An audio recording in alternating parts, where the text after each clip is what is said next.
You know, everybody loves a winner.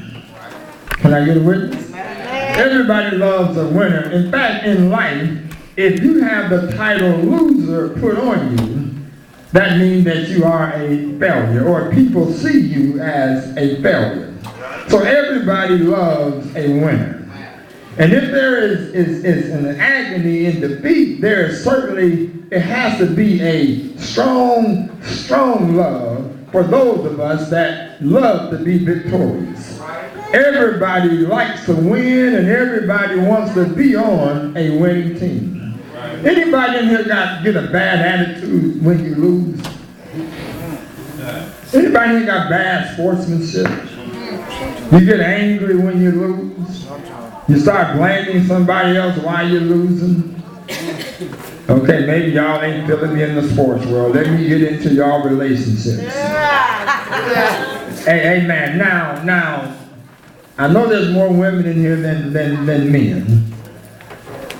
But most often when a relationship goes sour, who's to blame? The woman. Well, up front, the men saying the women. And I'll go on record to say that these men right here is not that smart. To have these women sitting behind them with all the back of their head exposed and they hollering the women. That's not smart. But seriously, sisters, when you are looking for a mate, are you looking for somebody that is a known loser?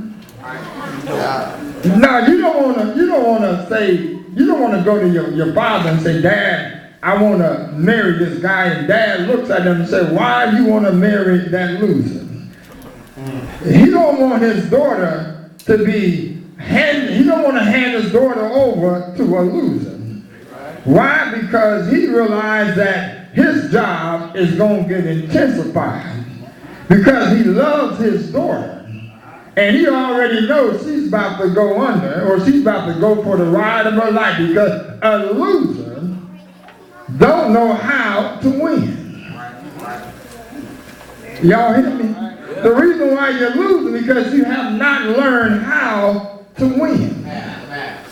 Amen. All right. Yes, sir. Everything about you shows that you are a loser. Everything you do has a loser mentality. And therefore, you want to put that same mentality on somebody else. That's why a whole lot of young women get their lives messed up. It's because they have been accustomed to winning all their life.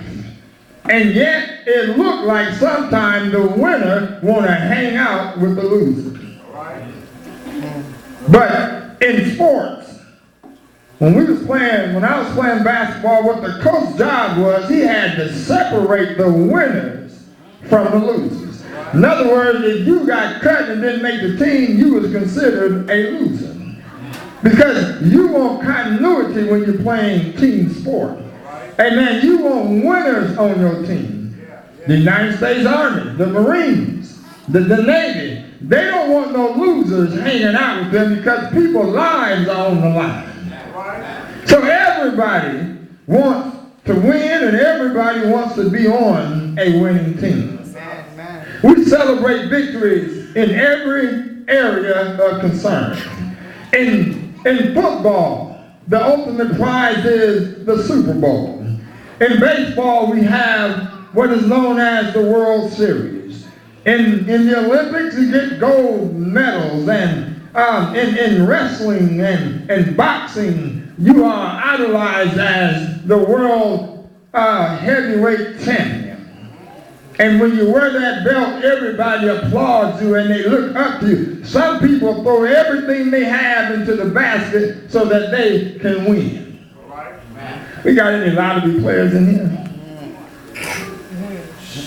Do you not know how much money you lose trying to win? And they have gotten so smart now that they even got little scratch-off games. Say, well, look, if you can't win the jackpot, you can win $500 for the rest of your life. You can win $2,500. You can win $1,000 every week. And somebody said, well, Sue, I can do that. But every time you go and you start scratching, you get disappointed. And what that is conditioning you to be a loser. Because every time you go with expectations, spending your money, grabbing these tickets, and then you sit by waiting and hoping that your number is called, and then your number is not called, what happens? Your inside just dropped. Now you have the loser mentality. And it's dangerous, y'all, to carry around a loser mentality. Winners are showered with praise and bathed in adulation and treated as royalty. You know, I discovered that when people think you are about something, then they don't mind hanging with you. But when you really not trying to accomplish nothing in life, don't nobody want to be around you.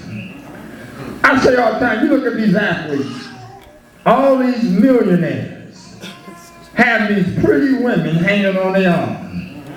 If them guys had my kind of money, them women wouldn't even look at them. No, they wouldn't look at them. But everybody want to be around somebody. They got this show that come on TV called the Basketball Players' Wives or something. Y'all seen that show? Well, all these women that have so-called hit the jackpot, married to these men, they all get together and sit around and talk and put all their business out, talking about their husbands and their shopping sprees, all this spoiled little women. But they all are sitting around talking, they don't have to work, they just go shopping, they got all these credit cards, they do all this stuff.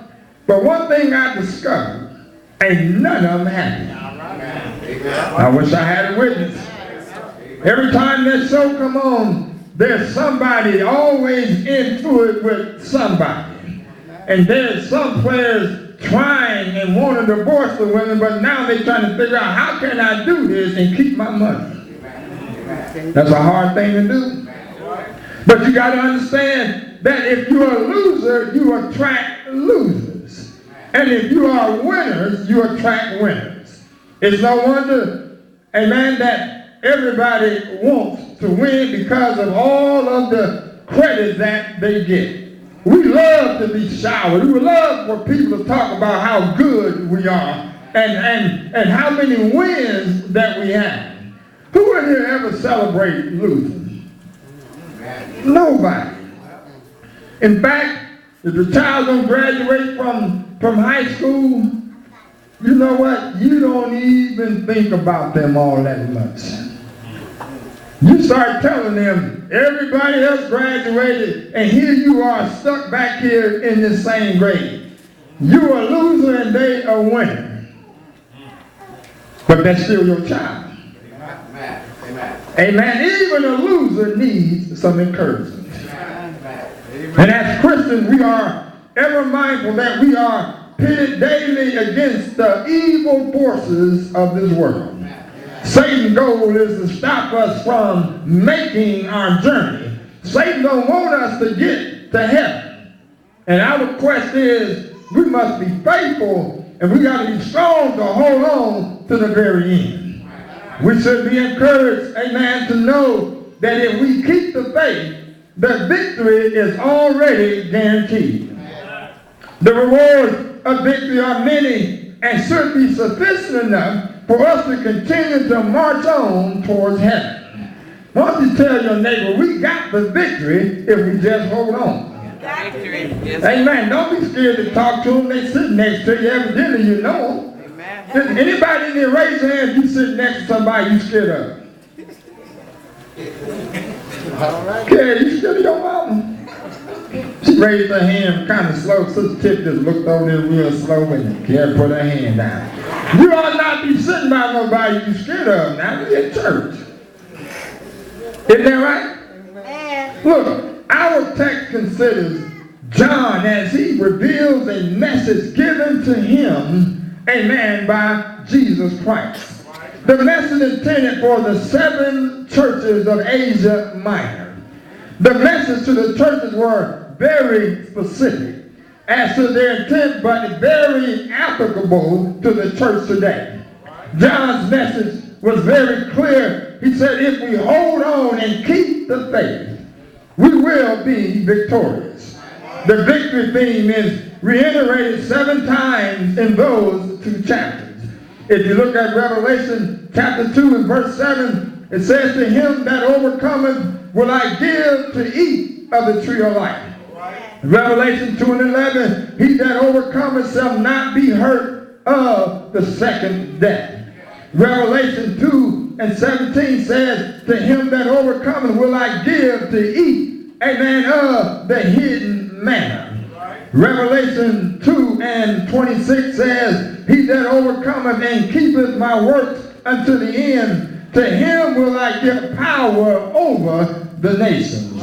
Revelation 3 and 5 says, he that overcometh the same shall be clothed in white raiment, and I will not blot out his name out of the book of life. He says, but I will confess his name before my Father. Revelation 3 and 12 says, him that overcometh will I make a pillar in the temple of my God. And then he says, I will write upon him my new name.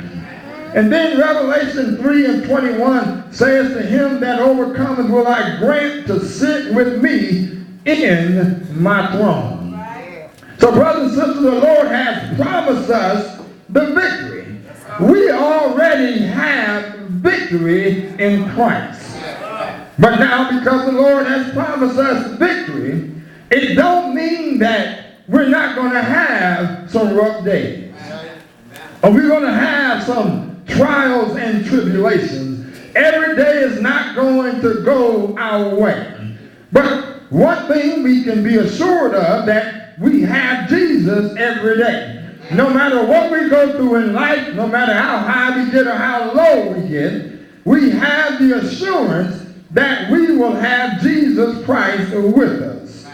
Now, because the Lord peeks over into eternity and allows us to hear the echoes of the angels applauding the saints as they go marching in. You do remember that song, when the saints go marching in, how you want to be in that number and all that. But now, because John paints a picture, amen, of that grand morning when the hosts of heaven shall lift their voices in a cosmic chorus that will echo across the ages saying, crown him. That does not mean that the victory will come easy. How many of you know that Jesus getting to the cross was not easy? Oh no, he had a whole lot of heartache and pain on his way to the cross.